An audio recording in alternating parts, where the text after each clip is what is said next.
Well, then the appraiser probably didn't calibrate that to the area. In other words, they'll give you, the manual will give you a price per square foot for a deck, but then depending on the region you're in, like in Essex County, you have to add to that entrepreneurial profit, builder's cost, inflation for that area, versus, say, Salem County in New Jersey, which would be, or Sussex County, New Jersey, which would be lower. So whoever set those values might have missed the calibration of those costs.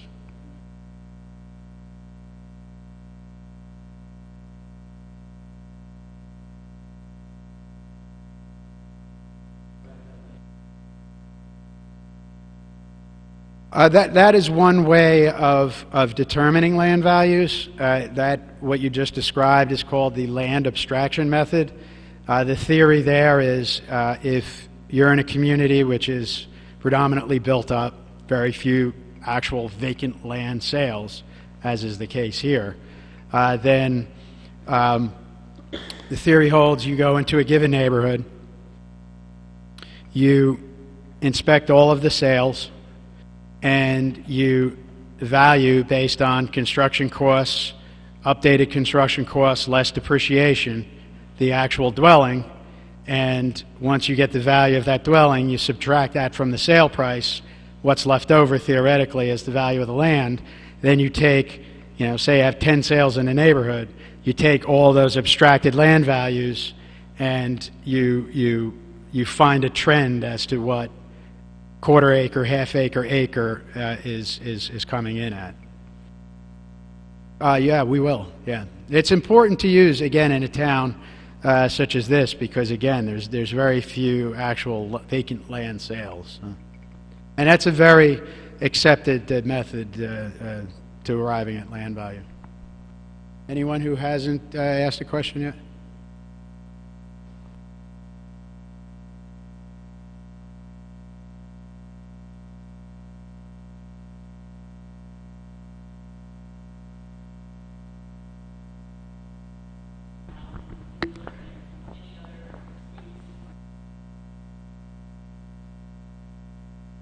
The answer is yes, because knowing the importance of the delineation of school districts in Maplewood, that's a starting point for us, as I said, when we first describe our neighborhoods. But as to whether that will affect the value of properties, only the market that ensues can determine that. But we will set it up so that we'll be able to analyze that.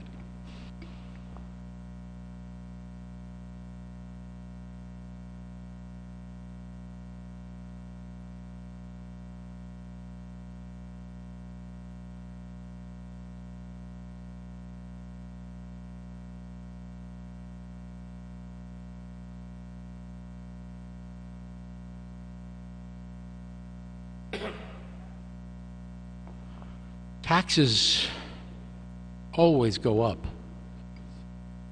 okay? Based on budgetary needs. Revaluation is revenue neutral. It cannot and does not raise taxes. Mathematically, it can't, because all it does is it redistributes the values based on current day values. And so that if the budget doesn't go up, the tax rate will get from each individual taxpayer that which is necessary to meet that budgetary demand, albeit a redistributive effort, and some will pay more, some will pay less. But in the final analysis, it will be the same. Yes, exactly right. And that's what I talked about with the information I'll be putting on the website. We'll be predicting that, assuming a level budget.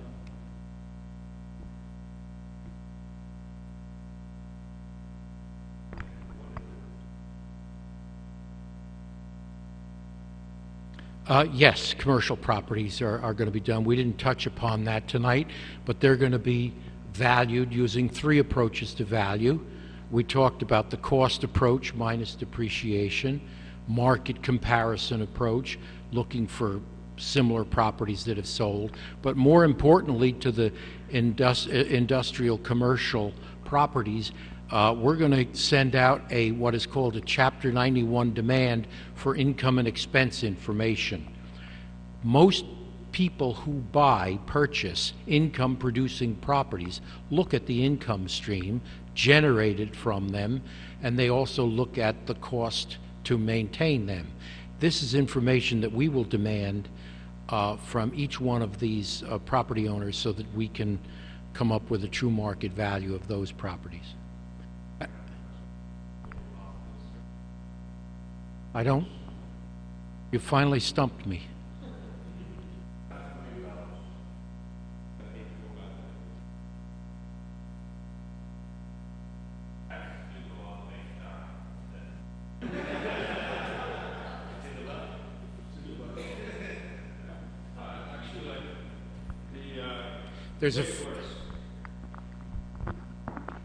The way it works is that we're able to spread it over 5 years. So we pay for it over the course of 5 years. Yeah. And do we bond it? Yeah, we bond it, right? It's always bondable, but we pay it over 5 years. That's how it works. Just on the taxes, the budget for Maplewood, the town, is about $37 million. And the way we come at what the property tax is we have essentially four components of revenue. We have state aid, which is decreasing.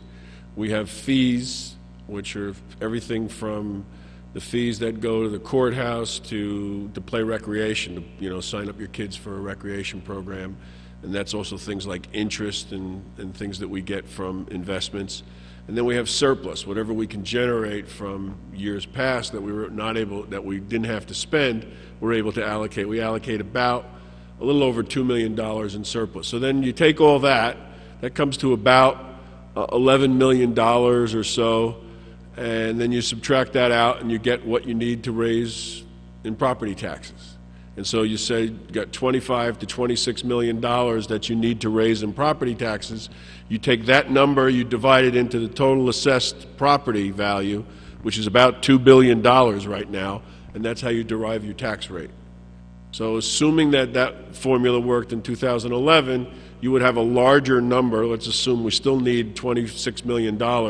You'd have a larger number of assessed value. You would divide that into that larger number, and that's how you would get your tax rate. So we expect the tax rate to go down dramatically, but the overall tax would still be the same that we're collecting. Of course, if we had an increase in the taxes next year, if instead of needing $26 million, we needed $27 million, then that would be added to that. But it would be overall.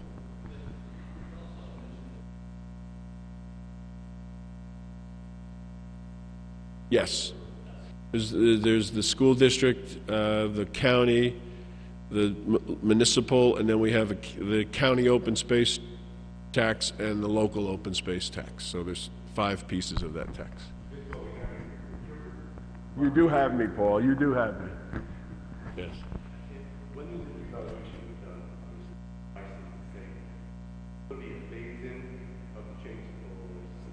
No, it all goes into effect 2011. In 2001, there was very significant changes, yes. Comes in all at once. There's no way to phase it.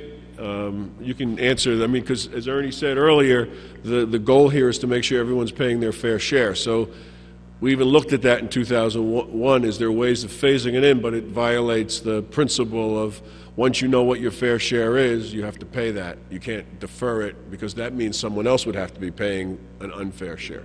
Right. There was that notion when the city of Newark was ordered for the first time to hold a revaluation, and because they hadn't had a revaluation since the late 50s,